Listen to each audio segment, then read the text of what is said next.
What's up? What's up? It's your girl DJ Narc.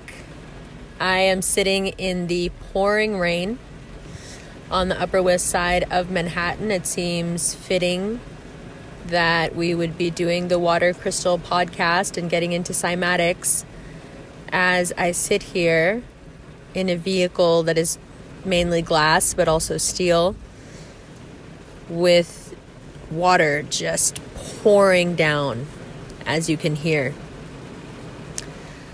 I love glass. I love water. Those two things and light, the three of them comprise most of what I obsess about. And so to be able to sit here in the very gray morning light, watching this extreme rain, these big drops just pour across this windshield, is delightful. But I think it is something about water in general that is delightful. And it goes back much farther than us thinking that it's the source of life and knowing that it is what is responsible for life.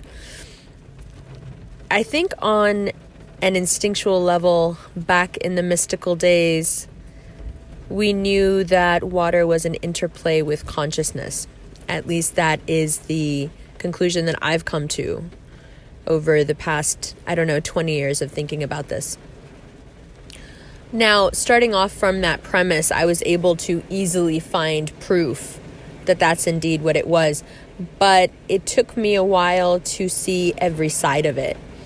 There were a lot of things that didn't make much sense, like homeopathic medicine, until you take into account that water is conscious, that water reacts to your consciousness and changes shape depending on your consciousness. So those are really, really radical concepts, and I'm sorry to throw them out there in the first 2 minutes like this. But as you can hear from the sirens and from the pouring rain, the energy is super, super intense. Mars in Aries is just not a joke. Like, I thought I was going to get out, I thought I was going to ride this out, not do anything stupid, not do anything rash. Too late. Nope. No one gets away. Mars in Aries, no one gets away. So jumping right in is the way we got to do it, because that's the energy we're dealing with right now. So what is cymatics? What am I talking about? What's with this water interplay with consciousness? Like, all of this just sounds like big words strung together, right? But what does it mean? Okay, let's start off really simple. So if you watched the Nassim Haramein 8-hour lecture, you have some concept of the fact that the vacuum, the void, space, whatever you want to call it, empty space, has a geometric structure.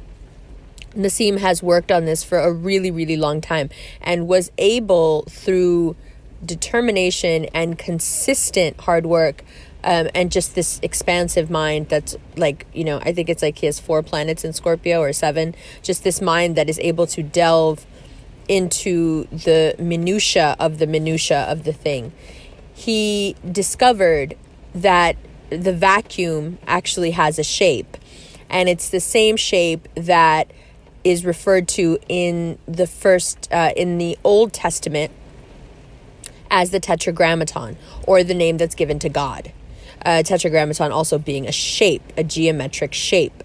So he was able, through his studies, to discover not only that empty space, the vacuum, the void from which everything comes, that empty black space of manifestation that we dive into behind the valves of the heart, that space has a geometric structure. Now, what is that structure? That structure is the one that you see on the Vector Heart sweatshirt. That's the name of the book. That's the vector equilibrium. The vector equilibrium is the geometric shape of the vacuum, of the place of pure creation, pure manifestation, the blackness of the void where all things can arise, right? Okay. So now we go from there, what we've learned present day about how the vacuum behaves. Because once you know the shape, then you know a few other things too, right? You can get a sense of its behavior, how it interacts, why it interacts. So if you now retrofit, if you go back now and look from this point of insight into history, you find that there are cultures all over the world who knew that this was the shape of the vacuum and were very clear about incorporating it in their architecture, in their holy sites, especially in their holy sites, especially in their temples. You see sacred geometry all over the Muslim world because the Muslim world couldn't recreate statues, right? So sacred geometry was the go-to in terms of wanting an aesthetic. But what you find if you delve deeper into the ancient civilizations that use these symbols, the modern civilizations that continue to use these symbols, what you find is a highly sophisticated level of knowledge of the occult. So geometric shapes, the shape of the vacuum, sacred geometry, the architecture of temples and religious sites, and the occult, mysticism, everything from Santeria on down, religion, you find that they all converge on this idea of there being these shapes. Okay, because what we're talking about, of course, it would cross all these different genres because it is the basis of from what all other shapes arise, right? From what all other shapes are possible. Now, once we can acknowledge and work off the foundational knowledge of, okay, there are these sacred geometric shapes. We see these patterns again and again in several places. So this is giving me the credibility, along with the ancient civilizations using them, to something to stand on and say, okay, this seems credible. But maybe you need more. Okay, maybe you're like, okay, so what? Some civilizations came up with the same star tetrahedron, got it, so what? Okay, people know what the Merkaba is, okay, so what? Like, that doesn't really prove anything to me. Okay, well, here's where cymatics comes in, here's where the phi ratio comes in, here's where nature comes in. Because whenever you have an argument of any kind with someone that nature can disprove just by being itself, just by doing what nature does, that's the easiest argument to use, right? Like, so for example, just to be real petty, there's a lot of talk about me having gotten like a nose job or other surgery or whatever. Okay, but I have receipts. I have a son, mashallah, that looks just like me.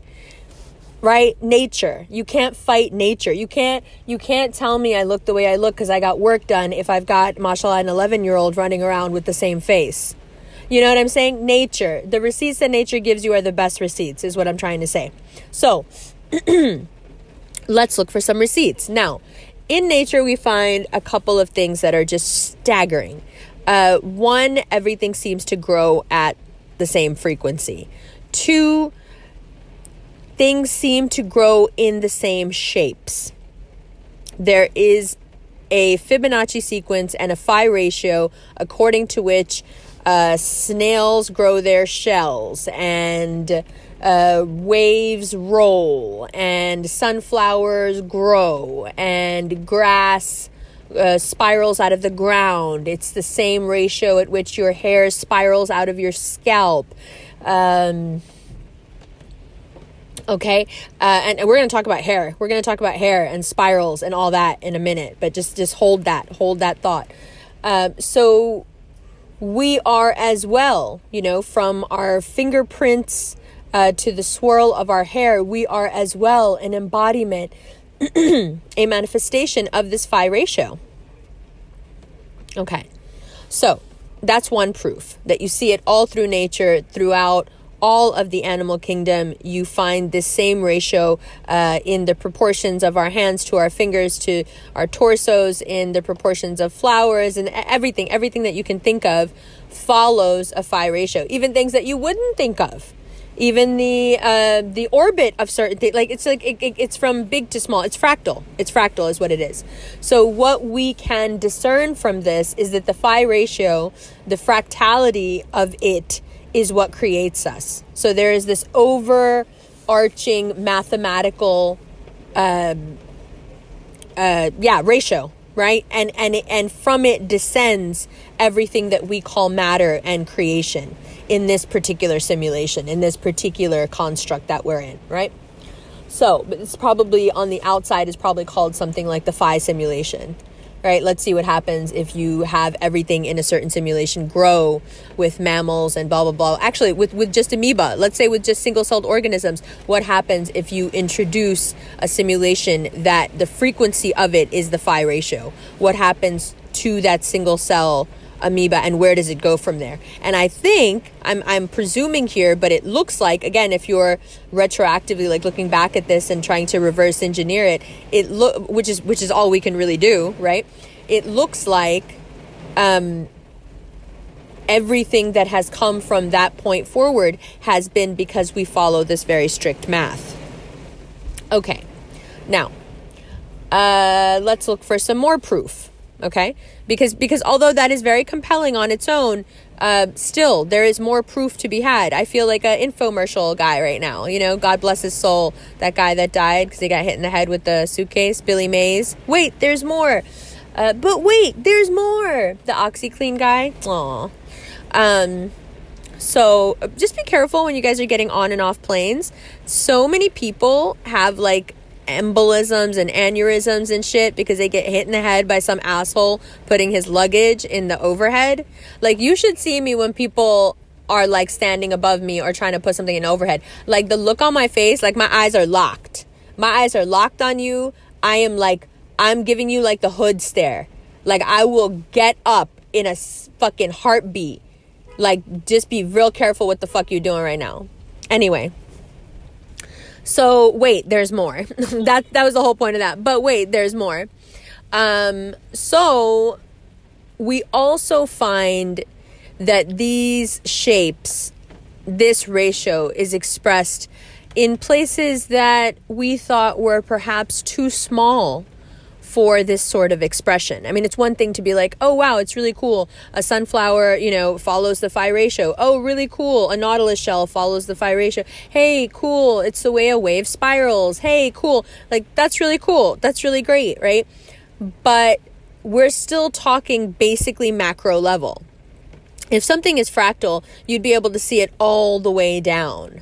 Right? That's why we think it's like so cute when they show us like animals doing human things, like ants sitting at the picnic, like eating, with napkins and plates and stuff. That's adorable to us because it's fractal, right? So if we were looking at this from a purely scientific standpoint, we would say, well, if it doesn't follow this pattern all the way down into the minutia, then it's not accurate. Then it's not, this overarching set of directions like we're presuming that it is. Well, but it does. So one of the smallest shapes that we can find is snowflakes, right? Or water that has been frozen and put under a microscope, because when it freezes in certain shapes. Okay, perfect. So now we're going to tie together two things. We're going to tie together the idea of sacred geometry and there being sacred shapes, which I'm not done with, right? And this idea of water being an interplay between your consciousness and the greater consciousness. So water really in this scenario being this holy source that is sentient, it is aware, and it is basically your life energy. It is the chi of this planet. Okay. So here now let's combine these two things. We find that naturally shapes occur within snowflakes, within water that is frozen, like naturally shapes occur basically anywhere. The interesting thing about the shapes that occur within frozen water is that they change shape depending on how the water is treated. Now, what do I mean by how the water is treated? Again, that's why I needed to prep this with thinking of water as a sentient being, as a thinking, living thing, right? So There was a doctor, rest his soul, Masaru Emoto, a Japanese doctor, who started off doing experiments to prove to the Japanese government that the way that child rearing was going in Japan was not very good for the children. And he focused a lot on showing that neglect is a lot more dangerous than even abuse, which sounds weird, but he did these experiments to prove what he was talking about. And his experiments were done under the premise of water can communicate. Water communicates with people, and you can communicate with it. And so it is not essentially you that's communicating with the outside world, but the water in your system that's reacting to the vibes around you. And the water in your system, when it reacts to the vibes around you, creates a certain structure within itself. And that structure, in effect, rules your structure, rules your health, rules the outside structure of your physical self, and also plays a huge part in how you therefore manifest your version of the simulation. So down the rabbit hole we go. One of the first experiments he did was this same thing. I think I've mentioned this before about showing the Japanese government where the holes were in their parenting, in what was considered acceptable, culturally acceptable Japanese parenting. So he did an experiment with 3 vials of glass beakers of cooked rice with a little bit of water in each one. He put them all on a mantle place in his living room, and every day he would walk up to one particular one of them that he had decided this is the one he was going to be nice to, and he would say very, very nice things to the rice, the water in the rice, the rice in the water. Like, you're doing so well. I noticed you did this today. I noticed you did that. I'm so proud of you. I love you so much. Then he would go to the next one and he would say, oh, you're just a horrible person, and you're such a disappointment, and I've never been able to be proud of you, and I just wish you weren't here, and la la la. And then he would walk by the 3rd vial as if it wasn't there. Now, after a few weeks, something really interesting happened. The 1st vial was fermenting pleasantly. There was a pleasant smell of fermentation coming from it, like it tasted like something good. That was the one that he had been really nice to. The 2nd vial had some bacteria and rot floating around on the top of it and had started to decay. There was like mold and stuff on it. The 3rd one that he had said nothing to at all was a black sludge. You couldn't see the water and you couldn't see the rice. It had turned into like tar. And he used this experiment to explain to the Japanese government that neglect was far, far more toxic and far, far more painful for children than even being told really terrible things, because even being told really terrible things was still giving you a certain amount of attention. And he also proved, perhaps unknowingly at the time, that water could feel ignored, that water had feelings, and it was feeling ignored, that neglecting the 3rd one, meaning not saying anything at all, not even acknowledging its existence, that ultimately made the water turn on itself, made the water turn on the rice and make the entire thing toxic. So that's where he started. From there, it was just a hop, skip, and a jump to basically changing the world. Anytime you come across anyone who's even semi-fucking woke, you're going to hear about Masaru Emoto and about the water crystals, because it's revolutionary. It changed things. Up until now, it was all about us saying, but it's the vibes, man. But it's the vibes, man. And people telling us to go fuck ourselves because we're stupid. But, it is really the vibes, man. And Dr. Emoto was able to prove that when we say that, we actually mean something that's quantifiable. So from these experiments, he went on to do experiments where he would take vials of water and he would label them with different things. He would put a label on one that said, I love you, a label on another that said, thank you, a label on another that said, I hate you, a label on another that said, I want to kill you. And after a week or so, he would freeze the water, and under a microscope, he would check out the crystals that they formed. Immediately, he realized that he was on to something groundbreaking because it was uncanny. The shapes of the water, the little microscopic snowflakes in the water that was marked, "I love you," were beautiful by any standard symmetrical aesthetic, definition. They were like perfect snowflakes. They were really beautiful, intricate even. Thank you was even more beautiful. Wide expanse in the middle, beautiful, looked like jewelry. I want to kill you didn't look like anything under the microscope. It looked like an oil sludge. I hate you looked even worse. There were spots of what looked like mold in the water. So this is on a microscopic level. Now from there, again, once you get that kind of discovery, you're just going to keep rolling with it, right? Because why not? So from there, he went on to do more complex experiments that had to do with what we think, and how we speak to each other and how it affects the water in our body. And through these experiments, and his experiments are vast. They are numerous, and you should absolutely look into them. It's fascinating. But what he was ultimately able to prove, pretty easily actually, was that the water was reacting. And consciousness is reacting. And perhaps it is the water within us that is the consciousness that is reacting. Science has been looking for the seat of consciousness for a very long time. And I don't think it's occurred to them yet that perhaps it is the water running through our blood that is alive and conscious and speaks to the rest of the water around. And that is actually the seat of consciousness. But okay. So the water in your body reacts to what is written on your body and what is said to your body, just like the water in other people's body reacts to what is said to them or what is written on them, just like the water in your water bottle or in your water pitcher reacts to what is written on it or who touches it and gives it what energy. Okay, this is where the concept of holy water comes from.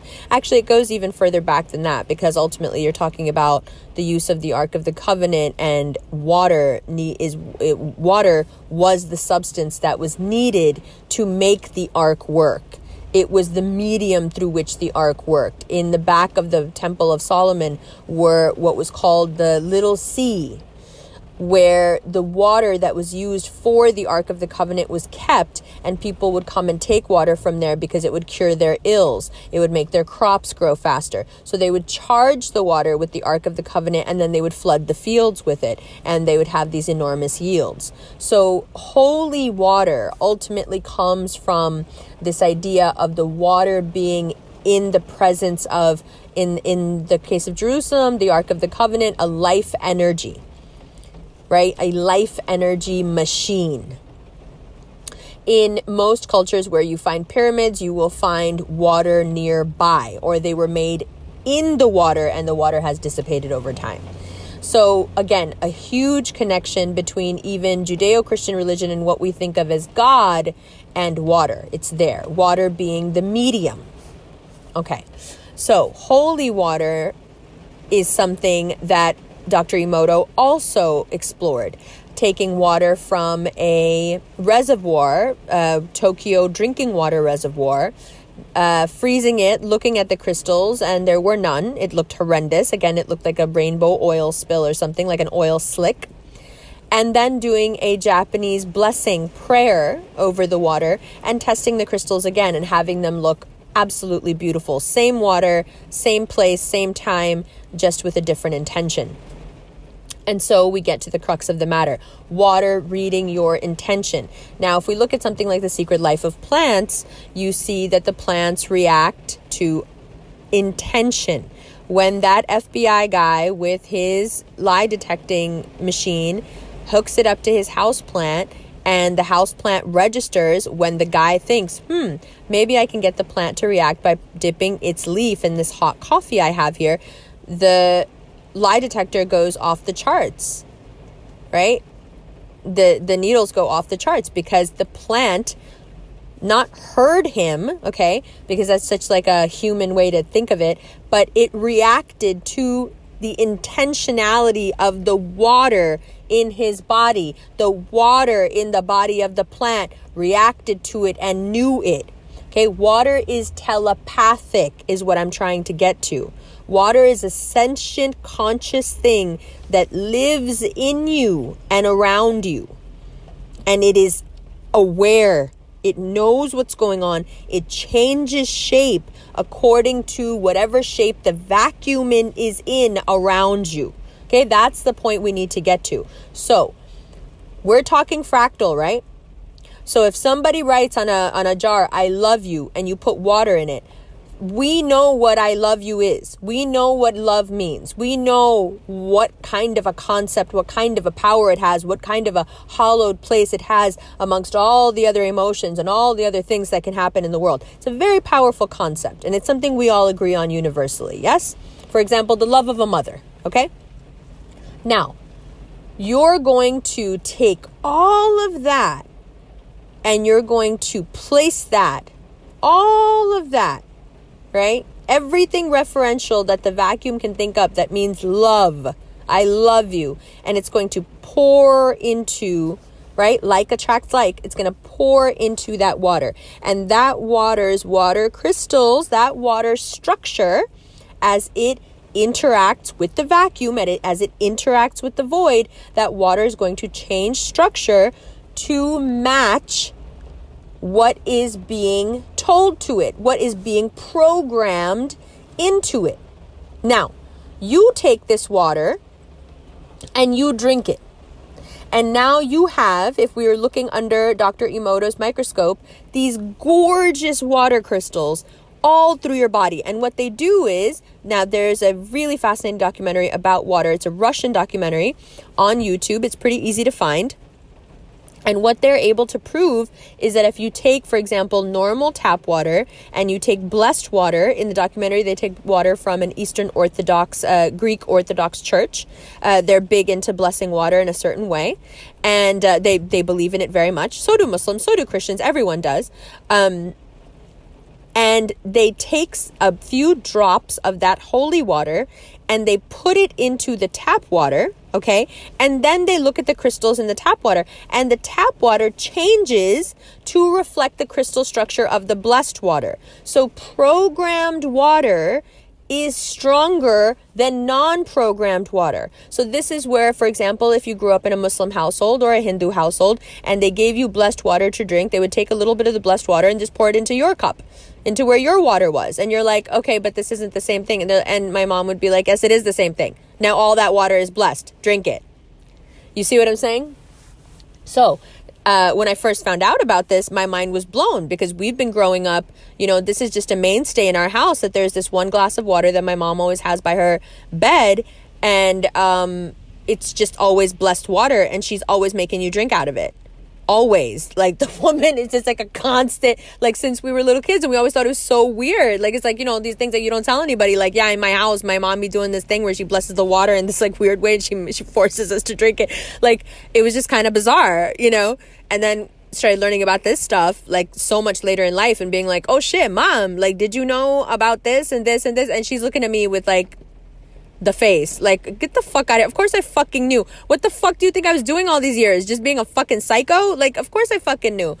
Anyway, so you take the holy water and you put a little bit of it with the normal tap water, and the tap water turns, the water crystals within the tap water turn into these gorgeous, beautiful, clean, easy shapes like the blessed water. So now, let's go back to our example. You have this picture and on it, it says, I love you. Okay, so now the water crystals in that water are gorgeous. You can look them up. You can look up what I love you, the shape it gives you. The shape is beautiful. So you've got these beautiful, beautiful, beautiful crystals in this water. This water is happy. This water is love. This water is pulling out of the fractal universe everything that is associated with love. You know, if you put on there unconditional love, oh Lord, You know what I'm saying? And then you drink it. You drink little bits of it. And as you drink this water, the water in your body will change because this is programmed water. You have given this water specific instructions over and over and over again by letting it sit in that thing. This should also give you some idea, air signs, open your ears, as to how important words are. Now, how do we program our own water? This is why I'm always talking about not having an internal dialogue. You see how important it is to be fucking quiet in your head and just shut the fuck up and not be thinking things? Thinking things is talking to yourself in your head, right? Stop fucking doing it, because what you're doing is you're programming the water in your body. And God forbid, some of the things you guys think, like, honestly, it terrifies me.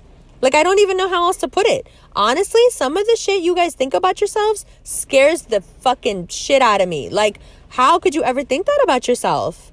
I couldn't think that about a stranger. You know what I mean? Like, I couldn't think that way about somebody. But, like, y'all be, like, beating the shit out of yourselves over some dumb shit. Like, honestly, over nothing. Like, I know girls who really beat themselves up for not looking a certain way, right?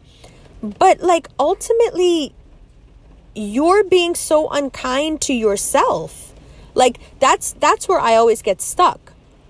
Is that when you start being unkind to yourself because of anyone else's anything, you've already lost the game. Wasn't the game first and foremost to be happy? And everything else comes from that? Right? Like, if I need somebody's approval to be happy, haven't I already put the cart in front of the horse? Like, the whole point was for me to be happy first, right? And then everything else. But if I'm not happy because someone else isn't happy, then I've completely lost sight of the game already. Who gives a fuck if this other person's not happy? If I have to change something, you see what I'm saying? If I have to change what makes me happy for somebody else, what the fuck is that? Now I sound like that Eartha Kitt thing where she's like, compromise? What do you mean compromise? But she's right. What the fuck you mean compromise? Like, I don't even know. Okay, we're getting off topic. Anyway, so water crystals. Now, you can program the water in your body according to the thoughts that you tell yourself, the things that you tell yourself. You can program the water in a pitcher to whatever it is that you would fractally like your life to reflect. You can have that water sit there with those intentions written on it. You can give that water the intention, right? Put your hands on the pitcher, send the water that energy, and then you drink that water. And when you drink the water, the crystals in your body will change. When the crystals in your body change, the way your body and your consciousness reacts to this greater consciousness changes. When your feedback loop between your consciousness and the greater consciousness changes, your construct changes. Water is life. Water is elemental. The new wars will not be fought over oil. They will be fought over water, but not why you think. Because what I'm talking about right now with water, people already know this. Ultimately, water is the way that you can control the masses. And I don't mean just by fluoridating it and making it into poison, although that's a really good start. Because what you're doing is you're taking from it its ability to communicate consciousness. You're using something that is a life force as a poison. It's actually very smart. I mean, if you were going to subdue billions of people, this would be the way to do it. So now let's get into cymatics. A lot of people online have been jumping around like monkeys about some videos that have been around for almost 15 years now. And people have been talking about cymatics forever. So I don't know. I think it's like once Joe Rogan learns about something. Joe, I just found out about cymatics, Rogan. Once this motherfucker finds out about something, then all of a sudden it's like, it's the first time any like white guy ever heard of this. Okay, everybody relax. Cymatics have been around for a really long time. And all it means is when you produce certain sounds, certain shapes are produced by certain sounds. And so there is this greater cosmological key, if you will, of sounds that equal shapes and vice versa, shapes that equal sounds. So the video that's been going around is someone who's got a speaker plate and they've got some sand on it or some salt. And when they play certain frequencies on the speaker plate, the sand arranges itself, self-arranges into certain symbols. What symbols does it arrange into, you may ask? Very nice. Good question. The same symbols that Nassim has discovered that are the structure of the vacuum. The same symbols that the ancients used all over their ancient and holy and royal sites. Everyone has been aware that these sounds make these shapes for a very long time. I'm beginning to think that the reason we don't know anything about the pyramids, and the reason we don't know anything really basically about fucking anything that apparently everybody knew about before us, is that the Dark Ages that we talk about, the medieval times, the Dark Ages in Europe, were much more dark than we realize. There was much more that was torched. There's much more that was hidden. There is much more that has been erased completely from our social memory, if you will. Social amnesia, right? I say this a lot. Gore Vidal calls it social amnesia, but I think this is social amnesia that is, this is a concerted effort. Because when you look in the ancient world, these cymatic symbols are so common that they are basically referring to something that it's like people just knew. People knew that this is how this works. How we could have lost the knowledge of something as foundational and fundamental as this sound makes this shape is crazy. It's crazy. Now, what's cool is if you look at the documentary series, which I highly recommend, there's 4 parts to it, Inner Worlds, Outer Worlds. What they'll show you is time-lapse footage of cornstarch and water and playing tones to water that has been mixed with cornstarch to give it a little bit of body. And what you find, it's so fascinating, is that when you play certain frequencies to the cornstarch water, it begins to behave like it's alive.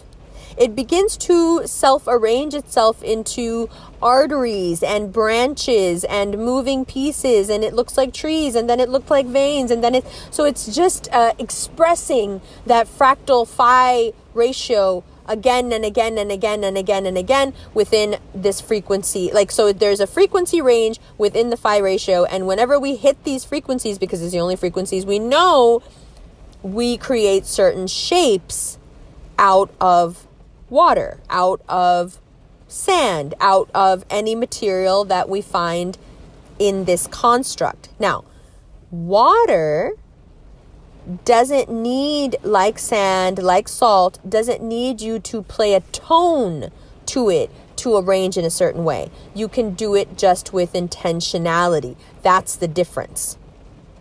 Okay? That's the difference. So, let's circle back for a second to certain shapes make certain sounds make certain shapes. Certain shapes are known, like the Merkaba, like the star tetrahedron, like the vector equilibrium. Certain shapes are known to produce a pulling in of chi, a pulling in of energy. The Sri Yantra is a very good example of this. Okay?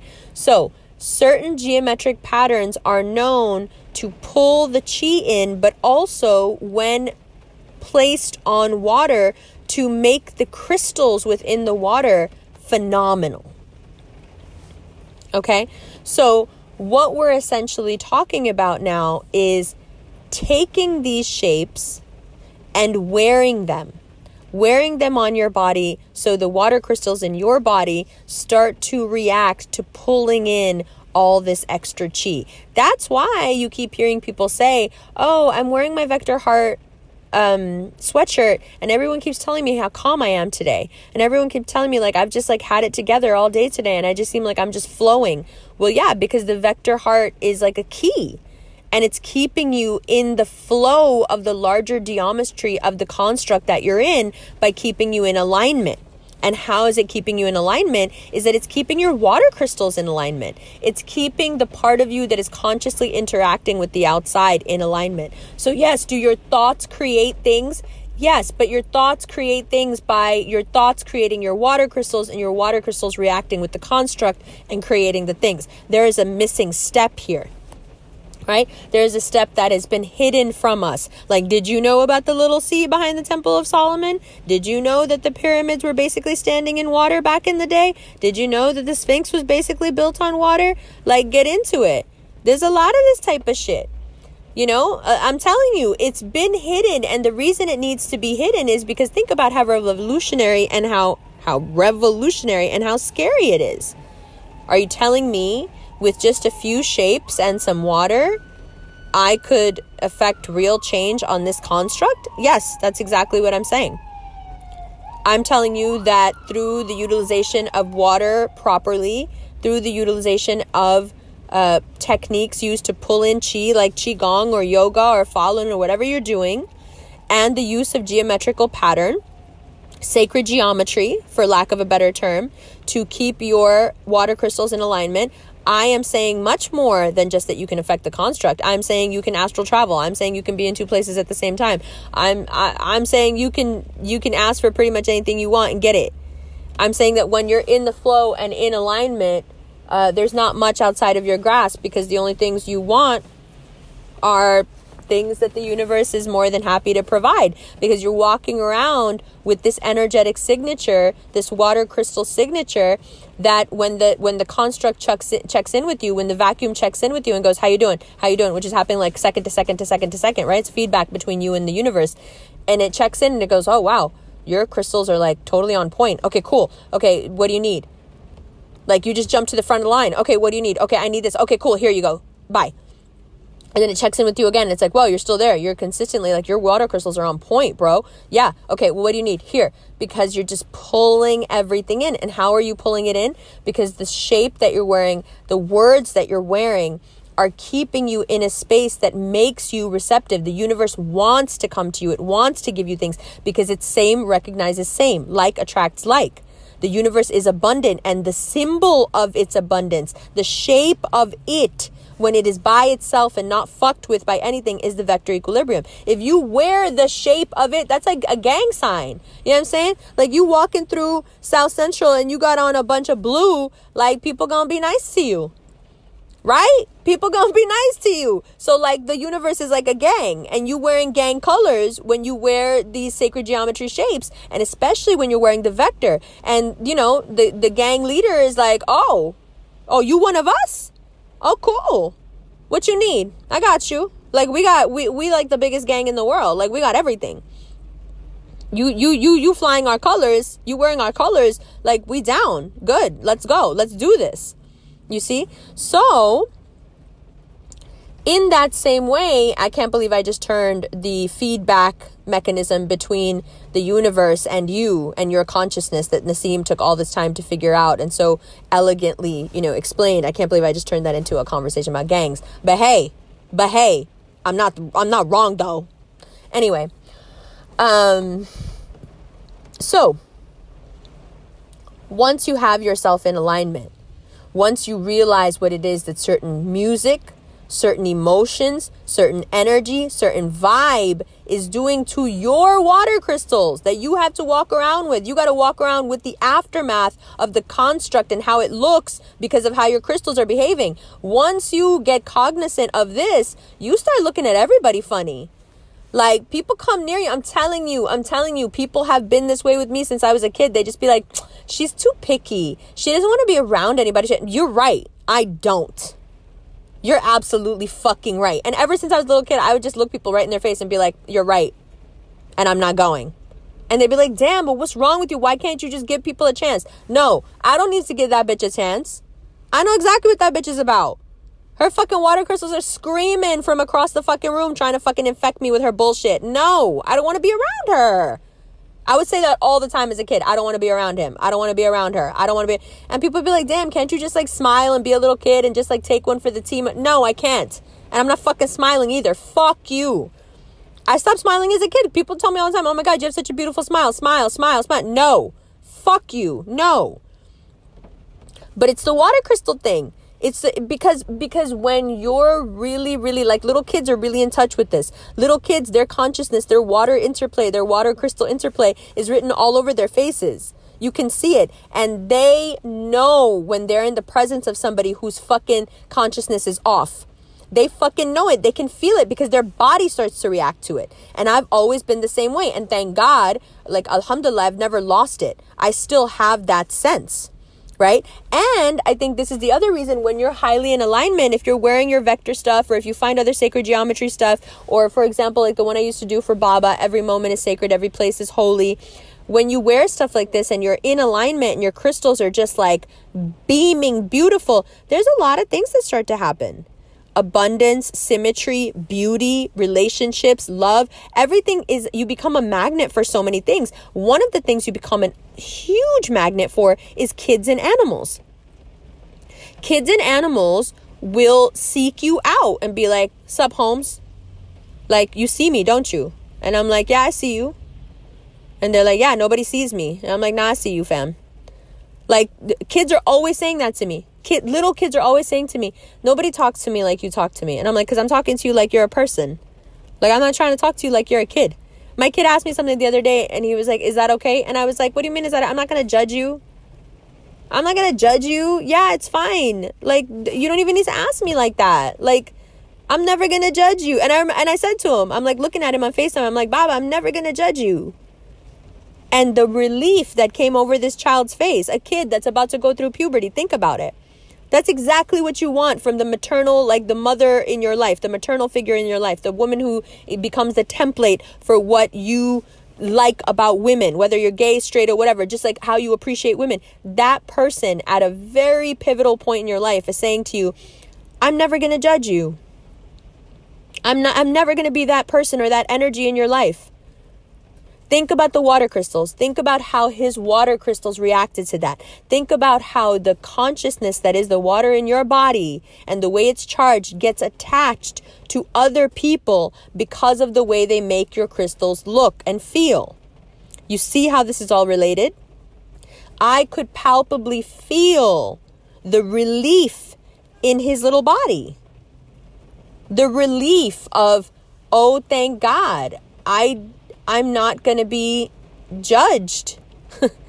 I can develop in all these different ways and take all the risks I want to take in every different direction. And no matter what, there is at least this one person who will always have my back and accept what I do. Well, think about it on a consciousness level, how that opens a kid up to be able to do whatever they need to do. What it is sinking the roots really deep. And so the tree is free to climb as high as it can and be as tall as it can be because the roots are deep. So in the same way, your water crystals, this base consciousness that you have control over by the words you say to yourself, just like the words you put on the fucking picture. Make no mistake. If you think that the words on the picture are more powerful than the words you're saying in your fucking head, you're out of your mind. It's like that experiment times a fucking million is what's going on in your head and what's going on in your body. You see what I'm saying? So you now become, you have control over this process within you. You have control over how your crystals form and react to the people around you and bond with the people around you. And if you go through and you look at the work, it's very objective. You know, this is why I fuck with Hume. It's very objective, like aesthetic, beauty, all of this thing. You know, we like to say it's subjective. Yeah, okay, not so much. Certain things objectively are very, very, very beautiful. And if you go through and you look at Emoto's work, what you will find is that certain states of being are just much more beautiful, much more symmetrical, much prettier to look at than other states. Now, in the Taoism of it all, do we need all of the negative and the positive? Yes, of course, we need all of it. And we know we need all of it. However, just because this thing needs to be balanced out doesn't mean you have to be the agent to balance it out. Let the Tao do what the Tao does. and you stay in your positive alignment and you use the tools like sacred geometry, like writing things on your water pitcher, like blessing your water, like charging your water, use these things as the medicine that they are. This is what finally got me to understand what homeopathy is all about. It's about charging the water in your body with certain things, therefore changing the entire makeup of the water in your body. That's what's going on. Okay, this is where you get energy healing from. This is where you get shape and color healing from. This is where all of this stuff stems from. Okay, so this is a really brief introduction because honestly, the topic is huge and there's so many different avenues we can go down. And I'm sure you've already thought of a million ways how this applies to your particular culture or your particular customs or things you've heard about or things you know about. So I am by no means saying that this is the end all be all, the best compendium of facts on consciousness and water. I just feel that particular one piece is something that I haven't heard before. All the rest of it I've heard before, but this idea of it being the conduit through which we communicate with the vacuum, with the structure of space-time, that I haven't heard before, and I feel that it's a reality. It's a fact I keep running into over and over again. Right? So that's us. That's water crystals. Thank you guys for being so kind about the last couple of podcasts. It was just like a really weird time. I think Geminis were going through the shit. And as a Cancer rising, the ascent to new levels and new heights is dizzying, to say the least. So it has been an interesting mix of highs and lows, mainly highs, and then some interesting tower moments that weren't necessarily lows, but needed to be expressed. So thank you again for being so kind and so understanding. And I'm glad that you were able to relate. I'm glad that it makes sense to you. I'm glad that, although a lot of you were surprised, I'm glad that you realized that I am, in fact, absolutely and completely human and very vulnerable, just like all of the rest of you. And that, of course, I have flaws and make mistakes and have fallen on my face several times. I think I've been very open about that, actually. And I actually revel in making mistakes because I don't like people who pretend that they don't make mistakes. I don't trust people who pretend to be perfect just because it's such a fallacy. There's no such thing. So as soon as you run across someone who's acting that way, who knows what else they're lying about, right?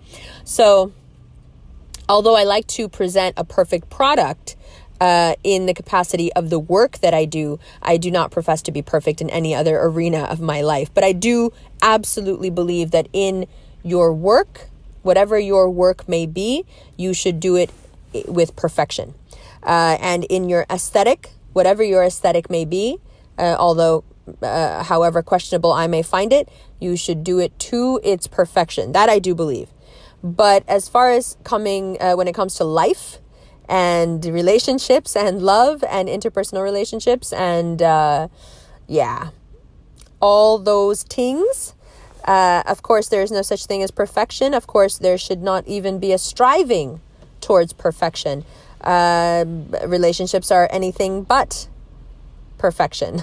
They are a way to expose that about you which isn't perfect, and perhaps with the help of another person and love that the two of you have to evolve faster than you would have alone. And that process inherently implies mistakes and heartache and confusion and pain and all the rest of it. So No, of course I'm not immune to that. I would be a liar and crazy if I said that I was. No one is immune to that. And thank God that I'm not immune to it, because how else would I have learned all the things that I've learned so far and all the things that I have yet to learn? So take that as the inspo that you may need at this time. Love is grand. Love is great. Relationships can be real fucked up or the best thing ever. Regardless of how many times we fall down, we get back up and we look great doing it. And we remember that at the end of the day, no matter how great a relationship, how intense, how sexual, how passionate, how wonderful, how lame, how abusive, how awful it was, it does not change the central and most important fact that you are fucking amazing, that you are loved, that you are incredibly important and essential to the well-being of this entire construct in which we find ourselves, that you are included, that you are part of a much bigger family that cares for you, loves you, looks out for you. And by that, I mean the universe and fractally down onto us, the revolution. You are loved. You are cared for. You are part of a collective. And so with that, I'll wrap this up. The implications, like I said, of this are so far-reaching that we could talk about it for hours. But I think this is a great way to end it. And from here, we'll jump off into different related topics. And and get into some real crazy stuff. Now that we've opened this door, there's a lot of stuff past this door I'd love to talk about. So let's get into it. Shout out everybody in the Rev fam. What the fuck is up with you guys? You guys are on fire, bruh. You guys are lit, bruh. You guys are lit. I'll see you guys in Miami in June. I'll be in London in March. We're doing an event in Copenhagen as well in March or in April, I forget. We'll figure it out. We got LA coming up at the end of February. We got Oakland March 2nd. I'm thinking about Houston. If we can fit the dates in, I'll keep you posted on that. Shout out everybody, man. Shout out the revolution. Y'all are amazing. I love you so much. Sorry it's a little bit late. And I'll hit you back next week. Bye.